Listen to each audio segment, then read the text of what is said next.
constitui-se nas possibilidades de criar, de interpretar, de ouvir, que podem ser estimuladas, desenvolvidas e educadas. Os autores, eles sempre vão estar falando do desenvolvimento e dos desdobramentos que existe nesse desenvolvimento, né? Que está falando do equilíbrio da personalidade, das capacidades, da competência de interpretar, de ouvir, né? De se expressar. São coisas, competências que a música vai ajudando a trabalhar, vai ajudando a formar também. O ensino de música reside no desenvolvimento do gosto de música e da habilidade para captar a linguagem musical. Então, nesse trabalho também de ensino das canções e das atividades que usam a música como ferramenta, né, como uma forma de dar ludicidade, de ser interessante, né, que atrai a atenção da criança, ela ajuda a captar essa linguagem musical.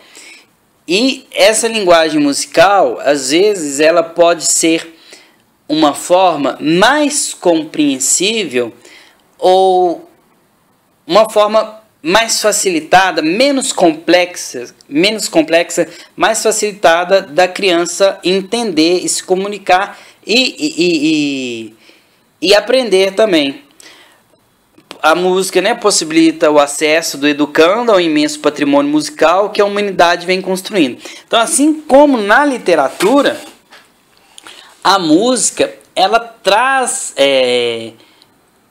essas informações, esses conhecimentos, esses dados, esses saberes que podem ser históricos, que podem ser técnicos, práticos. A música, ela é como se fosse, né, um trem, uma locomotiva, e que tem vários vagões, e que nesses vagões eles vêm trazendo, nesses vagões, nesse trem, né, você carrega o que você quiser, você coloca o que você quiser, trabalha o que você quiser, que for interessante. E no caso da música, não é só o que a gente, que a escola quer, não. É aquilo que é necessário para a formação e educação da criança. A música é linguagem, né? Assim como a literatura infantil. Então, dessa forma, ela deve seguir no que diz respeito ao processo de desenvolvimento que adota a linguagem falada, ou seja, é necessário que a criança seja exposta à linguagem musical e dialogue com ela sobre e por meio da música. Então, a música, ela vai trazer também essa nossa capacidade interpessoal, relacional, que é do diálogo, que é do falar, que é do ouvir, que é do interagir, que é de comunicar e se expressar, né? A compreensão e sentido daquilo que nos cerca inicia-se quando bebê. Nos primeiros contatos com o mundo, os sons, os odores, o toque, o paladar são as primeiras relações, né, que a gente tem com a literatura. O primeiro contato da criança com o texto é realizado oralmente, quando o pai, a mãe, os avós ou outra pessoa conta-lhe os mais diversos tipos de histórias. Então, de novo, assim como na música, os nossos primeiros contatos acontecem no âmbito familiar, no seio familiar, e é quando o adulto, né, o nosso pai, nossa mãe, cuidador, quem é que faz essa função de pai e mãe, ele se comunica, ele canta, ele cantarola uma música, né, tenta fazer com que um som ele seja agradável e até reconhecível para a criança. A narrativa faz parte da vida da criança desde quando bebê, através da voz amada, dos acalantos e das canções de niná, que mais tarde vão dando lugar às cantigas de rodas, às narrativas curtas sobre crianças ou animais, animais ou natureza. Então, no início, né, tem as canções, a voz ritmadas, os acalantos, as canções de ninar, e vai acontecendo uma progressão dessas canções, né? Talvez a criança deixe de ser um pouco paparicada, né? E deixe de ser, não deixa de ser infantil, né? Mas vai havendo uma evolução, um crescimento, uma expansão e uma complexidade que não tem como fazer com os menores. Crianças bem pequenas já demonstram seu interesse pelas histórias, batendo palmas, sorrindo, sentindo medo ou imitando algum personagem. Nesse sentido, é fundamental para a formação da criança que ela ouça histórias desde as mais tenra idade. Então, novamente, as apropriações, assim como na música, né, as interações, as representações e as apropriações, né, o sentindo medo, o imitando algum personagem, a criança vai aprendendo e se desenvolvendo nisso aí também. A literatura infantil contribui no desenvolvimento social, emocional e cognitivo da criança, né? A literatura é um instrumento motivador e desafiador.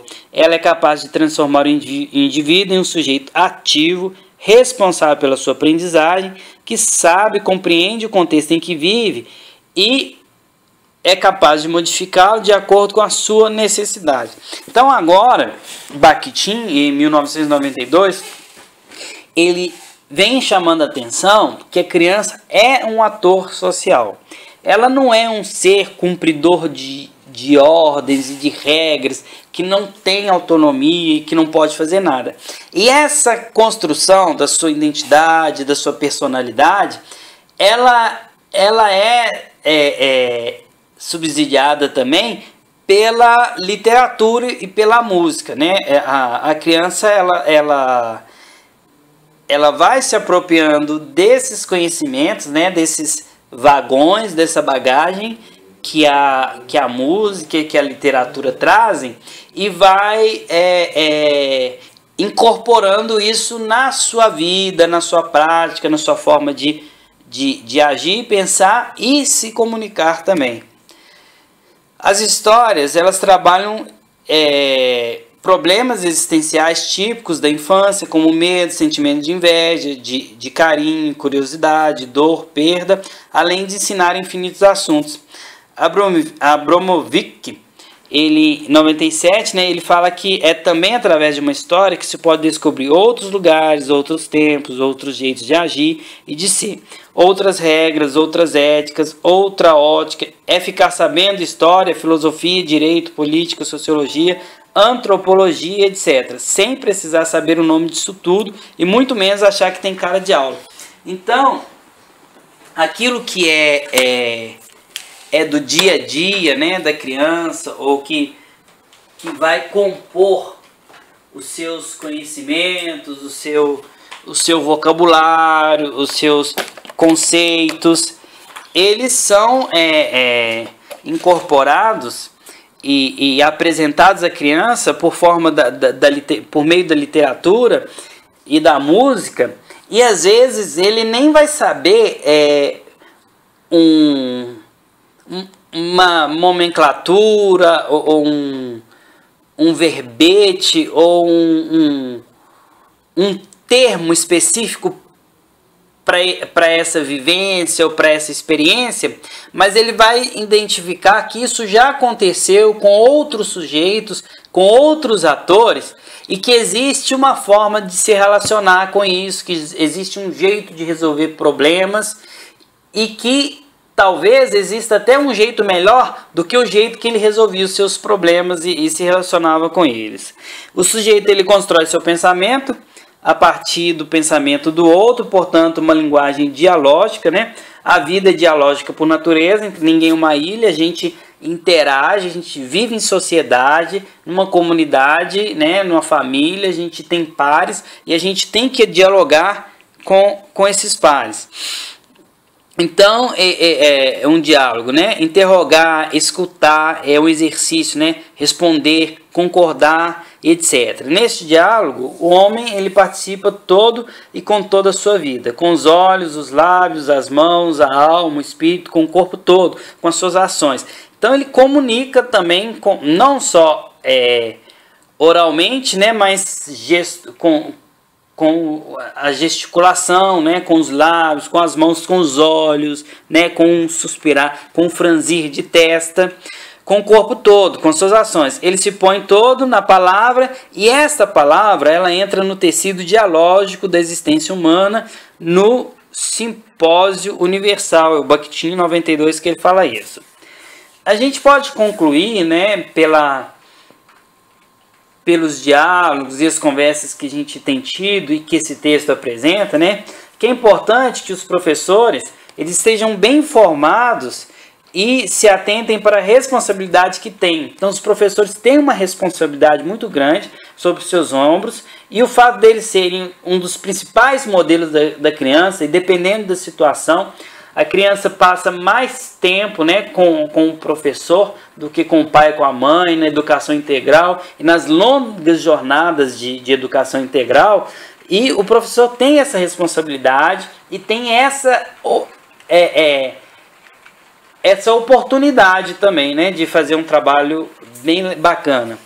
A escolha das obras literárias, do repertório musical, as discussões e a mediação do conhecimento e a apropriação dos elementos constituintes do universo literário e musical devem ser planejados em consonância com as exigências das necessidades das crianças na educação infantil.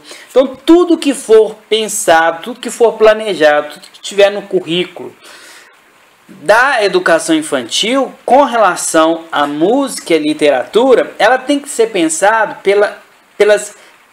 pelos aspectos biopsicológicos do desenvolvimento infantil, pelas necessidades da criança, né? Pelo o que a lei orienta, normatiza ou prescreve. Tudo isso tem que ser pensado diante da necessidade da criança. Não é da empatia que o professor tem com alguns autores, com alguns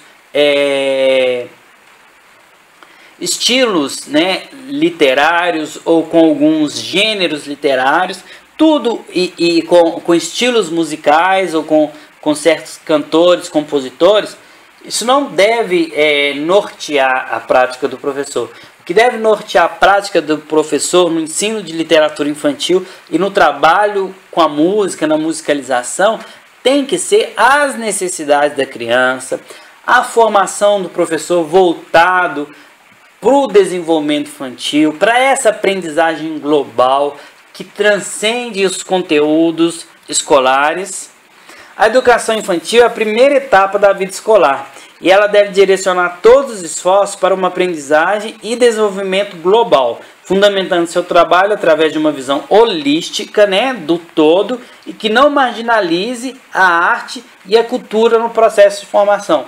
Então, a escola, tradicionalmente, ela tem essa tendência de marginalizar a arte, a literatura, a música, e o professor da educação infantil, pelo contrário, ele não vai desmerecer as outras coisas, os outros saberes, os conteúdos, mas ele vai tirar a arte, a literatura e a música dessa marginalização, dessa marginalidade e usá-la como ferramenta importantíssima no ensino, na aprendizagem e na ludicidade que tem que ter o trabalho infantil. O trabalho infantil, a aprendizagem, né, o trabalho com crianças, ele tem que puxar a criança